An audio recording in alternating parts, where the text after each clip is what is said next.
Visión metateórica. Para poder entender la misma, a partir del modelo socioconstruccionista, es importante en un primer lugar definir qué es una metateoría, que valga la redundancia, no es más que una teoría que busca estudiar y escudriñar teorías para de alguna manera enriquecerla con nuevas perspectivas. Teniendo esto en mente, el socioconstruccionismo es una metateoría, ya que es un enfoque disciplinario y epistemológico que dice cómo se construye el conocimiento y por ende las teorías. Hace énfasis en la mirada del investigador, poniendo un acento en la mirada de quien investiga y de quien genera el conocimiento, ya que considera que aquel que ejerce el proceso de conocer tiene la capacidad de transformar la realidad. Volviendo a la definición que mencioné hace un momento, el socioconstruccionismo como metateoría sospecha de los supuestos y estudia el tono personal de quien da cuenta de un conocimiento. De esta manera se ontologiza la realidad, es decir, de alguna manera se busca el origen de cómo se genera el conocimiento. Para el construccionismo, el objeto no existe fuera de la teoría. Además, reconoce que hay miradas diversas de la realidad según el contexto donde se estudie. Ellos lo que quieren decir con que no existe un objeto fuera de la teoría, un ejemplo sencillo podría ser con el psicoanálisis. Conceptos como el yo, el superyo y el ello no pueden existir sin un andamiaje teórico como el psicoanálisis o la segunda tópica. De esta manera, el conocimiento científico se caracteriza por dar nuevos sentidos y afectar la forma en cómo entendemos nuestro entorno y la forma de cómo humanos nos comportamos ante él.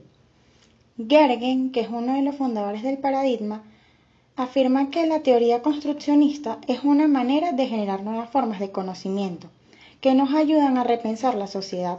Este autor lo que dice es que el socioconstruccionismo viene a romper con la manera que se venía haciendo psicología en los años anteriores, es decir, considerando la realidad como objetiva y como nosotros investigadores no tenemos acción sobre ella, cosa que se desmiente a partir del socioconstruccionismo.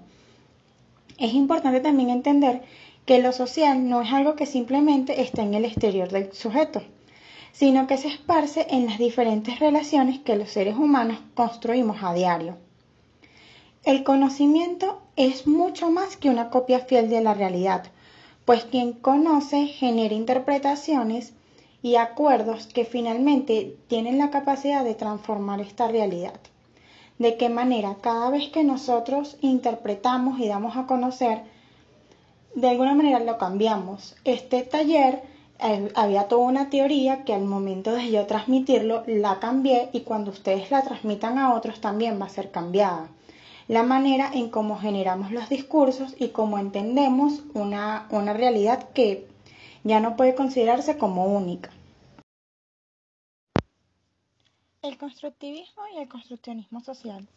Ambos paradigmas pueden llegar a ser confundidos y tomados como un único modelo, por lo que quisimos agregar en el taller de hoy un poco de aquellas diferencias más marcadas de ambos modelos. Gergen menciona tres categorías fundamentales para distinguirlas.